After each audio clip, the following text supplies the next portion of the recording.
Welcome back to the Cowboy Bros podcast. Jason and I are fresh off some education about the QR code or the quick response code. Jason, a friend of mine told me that the QR code was all but dead.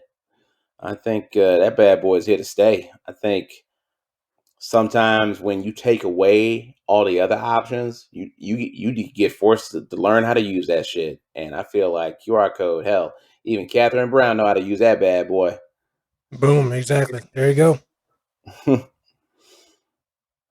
In this segment, we're going to be talking about the stadium standoff, and I use that title for the segment just because ultimately, every time we embark on a new NFL season, it's almost guaranteed to bring up some disgruntled owner, or rather, some disgruntled fan base, or rather, some disgruntled local municipality, because these teams are insistent that these um, these you know local towns, and they basically say, hey man, we need a new stadium in order to be competitive, and it costs a shit ton of money. And a lot of times there's a lot of folks that feel like, hey man, is that actually helping the local economy by that stadium being here?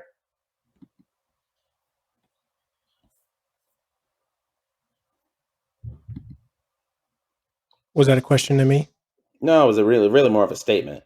But earlier this week, we were talking about the St. Louis Rams and how they basically tried to put together a package for the Rams to stay. And while the Rams didn't pull a deal where they packed up the Mayflower van truck and drove off in the middle of the night, it was abundantly clear that from the deal that they tried to make, that there was really very little convincing um, for Stan Kroenke and the Kroenke family to basically stick around in St. Louis. It seems like his mind was made up. Once Los Angeles became an option, it was almost like a done deal, no matter what. So I want to know what your thoughts are when you hear about a story like the Rams. They had a very strong presence in St. Louis until magically they didn't, and then they moved the team. And then situations like the Oakland Raiders, where now they're in Las Vegas. What are your thoughts on when these entities effectively try and force the hand of the local municipality, um, to effectively go into debt even further to finance these stadiums? Well, I mean, from the franchise side of things, obviously their attempt is to do what they got to do to make the most money for the franchise, right? And unfortunately, sometimes for them at least, a new stadium helps with that. Obviously, it's going to cost money to build it and that stuff around it, but your hopes is you make that money back off of obviously people coming to the event for during events, sponsorships, stuff like that. Getting the major events, like the Super Bowl, the whatever it may be. So that's the goal, is ultimately to make money off of it. You mentioned the Rams. As you know, I used to live in the Southern Illinois area of the St. Louis area, so very familiar with the fan base at the time, also the sports at the time when it comes to the Rams leaving St. Louis. I do remember that was a big deal, very controversial. Like you said, supposedly there was a plan in place for them to build a stadium right there by the river, downtown, whatnot, and be ready to go. It got approved and everything, but like you said, Kroenke wanted to leave anyway. So, and he did, because he and the NFL and its owners wanted at least one team back in Los Angeles, and now they got two. So, like I said, the not just the team, but also the league and its owners, they're going to do what's best to make money, because that helps the other owners too. If all teams are making money, that helps them as well. It helps the league. So when I hear about this stuff happening when it comes to teams trying to get better, get better stadiums to stay in their town, to me, I look at it as it's business. You know, um, now obviously it's up to that city, its government to decide. Okay, we're going to do this or not. In some cases, up to the fans, depending on proposals for financing. Because some stadiums are the proposal is for it to be publicly funded, if not all of it, at least some of it. And obviously, some cities are going to say, no, we're not doing that. And then, at that point, the team has to make a decision. What we're going to do. And apparently, that was part of the issue with their previous stadium, the Edward Jones Dome, which is still there, which is still not fully inhabited by any other team, at least not any major teams anyway. And they apparently still owe money on it. So yeah, so that is also the risk, I'll say, for a city to build a team a new stadium, as you mentioned yesterday, that there's no guarantee how long the team's going to be there, other than what you put in writing. If it's a 10-year deal, then after that 10 years is up, they can bounce if they want. So, um, so it is a little bit of a trust on some end, which speaking of St. Louis, which is partially probably why they voted down getting a soccer stadium after the Rams left. So, but like I said, when I hear about this stuff, I think of it as just business. That's Yeah. just how it is. When I hear about it, I think about how a lot of these owners will position this as, hey, it's going to help your local economy. That's the truth, though. That is the truth. Okay. It sounds good on paper, Jason, but I feel like, I mean, you can roll your eyes all you want, but if I felt like, okay, the what's the newest stadium that's been built between NBA, NFL, NHL, and MLB? Shit. Oh, Up right. yeah. I mean, I'm kind of tough on being exact here, but I'm sure the one that's at the far as currently being used, the stadium that's where the Jets and Giants are playing. No, that's pretty new. But I'm not. I got a feeling that's older than what I'm thinking. So, oh, SoFi. yes, thank you. Yep. So tell you what, because I feel like there's been a lot of back and forth on that, not between you and I necessarily, but I feel like this is what people say when they want something. They want that stadium. More Okay. importantly, they want you to pay for it. You, the local taxpayer. Um, and and they want all the subsequent tax breaks to go with it, which is why a lot of local people, um, local, press and experts have said, is all that public money actually making for um, a better a local economy? Now, I'm not going to say that it has a negative effect, but I am going to wonder, might the impact not be as big as what owners want us to believe? I have a Because based off of that, you know, all these new upgrades by Wrigley, anything that they did at the cell. I mean, you can't even, dude, just listen to me, because this really isn't about the Cubs. This is about the fact that Rick is, make money hand over fist. And number one, the team only got one ring out of it. They gutted that squad. They punted, uh, football reference intended, all of the bleacher uh, setups out there, and basically profited greatly. I mean, whatever the team was worth when they bought it, it has improved in value.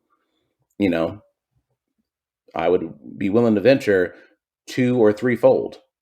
Has the economy of Wrigleyville increased two or threefold? I'm willing to bet no. I'm willing to bet it was probably whatever the hell it was when Harry Carey was alive. And And if someone can give me some stats on what, profitability is in that area, I would love to hear it. Please send it your feedback to calparkbros@gmail.com. But it's one of those things to me that it it just it sounds good, but that doesn't mean it's actually real. So those are my thoughts on it.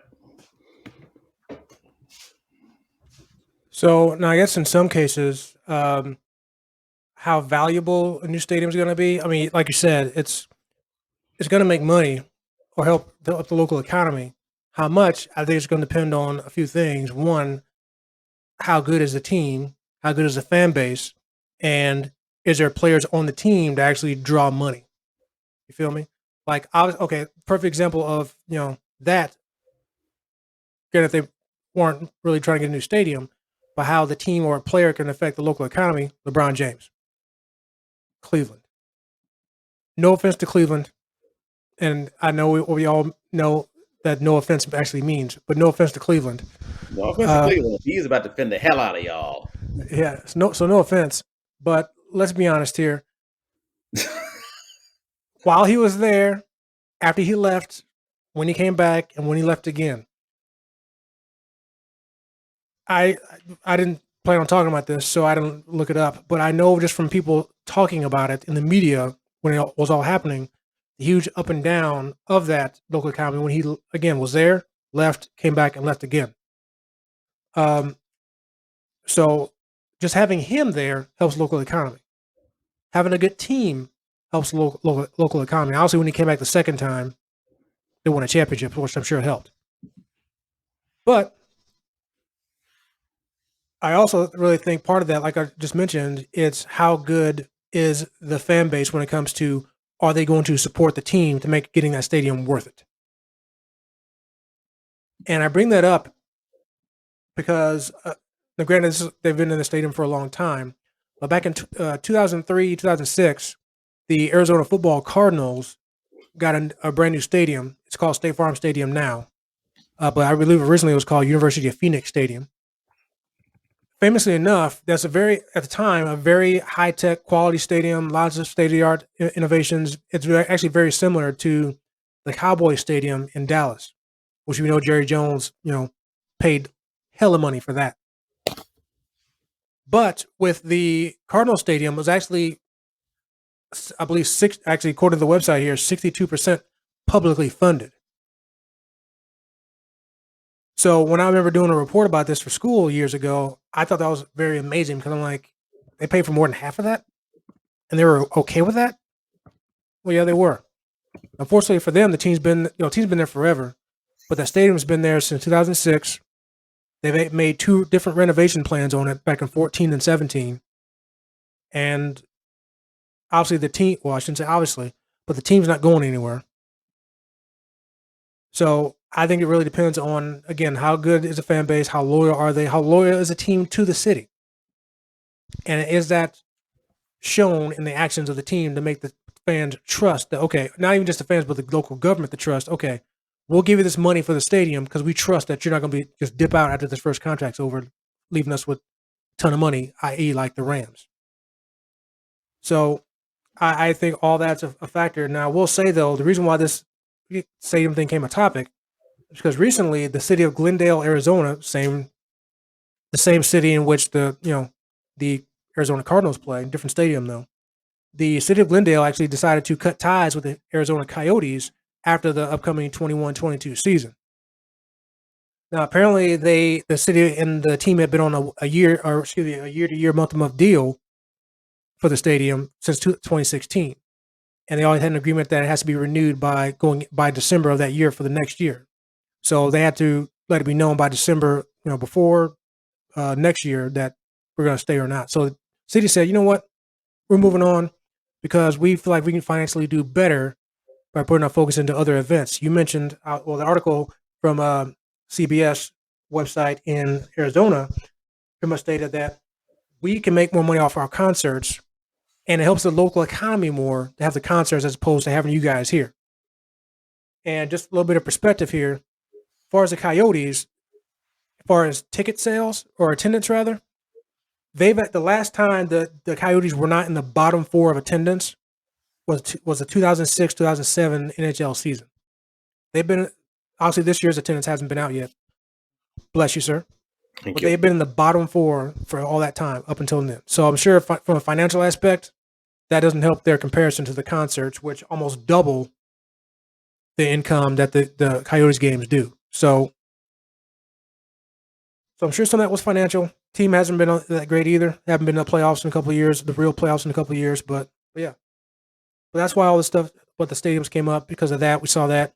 We had a little chat in our production meeting, and that's kind of the direction of where we went when it comes to our thoughts on teams trying to hijack their way into getting a new stadium. Well, but I also think too. I mentioned with the Rams, there was groundswell, for lack of a better term, for them to go to LA. That's probably going to happen for a lot of these other teams who don't have a home, or when I say don't have a home, either because the city forced you out, in this case of the Coyotes, or you just can't get a new one in the city you're at. Yeah, So, you have a home though. You just trying to finesse your way into another one on my dime. That to me, that's a little different. well, but I will say about the Coyotes real quick. Apparently, I found another article, I believe here on ESPN. They hinted that supposedly the Coyotes still want to stay and find a home, and they're trying to find a home in Arizona. But there was mentioned in that article that Gary Bettman, the commissioner of the NHL, has been trying to get a team to Houston for a long time. Why does he want a team in Houston? So I'm gonna get to that. So yeah, so this is the chance now, and this is the case for any sports team in any league that wants to shot. They're not happy where they're at. They're getting low attendance. Now the league says, oh, you're not happy where you're at. You want to make some more money. Well, I know a perfect place for you. How about a team here? We can just move you here. Why Houston? Obviously, I didn't find an article about this, but as far as speculation, they want that Texas money. They want that Texas housing. State with no state tax. I know years ago, almost a decade ago, that was a big thing. Companies moving to Texas, getting a spot in Texas because it was good cost of living, no state income tax, stuff like that. So, and right now there's no market for. They don't have a team in Houston, but this will be Houston's fourth team. So, um, I think that's part of it. They feel like there will be a market there. That the fans would enjoy it, which as hot as it is in Texas, I'm sure they'll love going indoors watching sports. So maybe there's something there. And if they can find Houston to get a stadium, which they really don't technically have to get a new stadium, if the Rockets can make a deal and say, hey, come play your games here, which basketball and NHL teams share stadiums a lot. That's the case here in Chicago. Blackhawks and Bulls play in the same stadium. So they've been doing that for years. So yeah, it's very likely that, hey, there might no. I hope they keep their team, but if they don't, Houston, I'm sure, or whatever city would be glad to take them. By the way, that's a topic idea I definitely want to talk about when it comes to what makes a good sports city. So I'm gonna put that in a hopper for our sports topics in the future, FYI. Um, but yeah, man, it's all about that money, all about the dollar. Who's gonna pay me for this? Who's gonna pay me for the right to have my team in your city, in your building that you're gonna build for me? So Yeah, it's weak. business. It's weak, especially when it's like in a place where it actually makes me have a little more respect for Jerry Jones because Jerry Jones said, "Fuck it, I'll just pony up the money myself." When you're a billionaire, though, They're all billionaires. They're all well, billionaires, Jason. I hear They're all. you, but okay, you're right. But when I say billionaires, I put Jerry above that because we know he's balling and got that money. So they're all billionaires. You're right. But when it comes to billionaires, there's Jerry Jones and here's like Bob Kraft, but here's everybody else. So Jason, you're talking about the Carolina owner, Panthers owner, like what happens to Bill Gates if he wakes up with Oprah's money? he'll be sad. Yes, he He'll would. be, to say the least, he'd be a little sad. Yes, he would not be having a good time. I really feel like we kind of buried the lead on this. We didn't really talk enough about the Buffalo Bills wanting that new stadium to be completely funded by taxpayer money. They If are they get that setting up. approved, bro, if they get that approved, I'd be shocked. I mean, Hell, I could have asked for $1 million last week from my employer. I don't mean I'm gonna get it, but the audacity. Buffalo ain't dude, Buffalo. The But hey, but Buffalo Bills. but I tell you what though. But so now here's one thing though.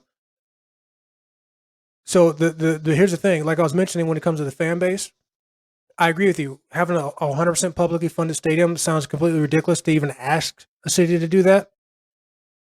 Two things. One, if you don't ask, you never know. You know, if they say no, great, we'll figure something else out. But at the same time, it's the Bills fan base.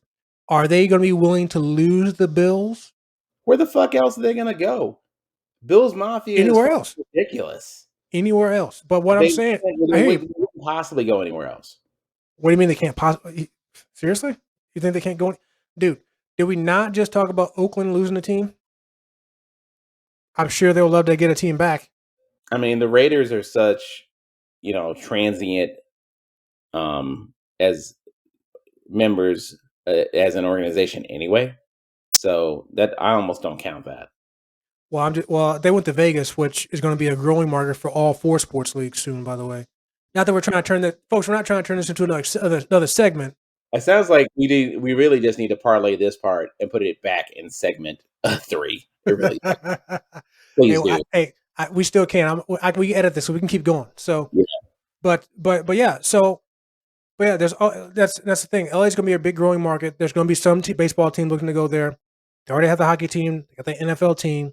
So the question is, NBA, who just had their All Star game there. When you getting a team there, MLB, when are you moving one of the two Florida teams there? Because you know they're not staying around. When are you moving one of those teams there? All four leagues are going to be in Las Vegas at some point. That's going to happen. It makes so much sense on both fronts when it comes to the teams, the city, the travel industry. People are already going to Vegas anyway. I'm already looking to see when the Bears are going to Vegas, which I actually think is this year. But They are. I still wouldn't pay that fucking money for tickets. I'm sorry. well, to be honest with you, when I saw the price of them, I'm like, yeah, that's a tough sell. That's a tough Yeah, sell. yeah, sorry, kids. The inflation, Terrence, will not be. I won't go for that. I'm sorry. But yeah, so I definitely looked into going to other Bears games. But yeah, I definitely. But point being, yeah, teams are going to go where the money is. If there's an opportunity for me to leave to go somewhere else, either because you don't are willing to pony up and keep me, or just because the league wants me to go somewhere because it's going to help me in the league, i.e., Vegas, i.e., LA. So yeah, the Bills can ask for all that stuff and they want, they might get it. Because like I said, if you don't ask, you never know if you're going to get it. And but the governor may just say, you know what, we're like I said, the Bills Mafia. I agree.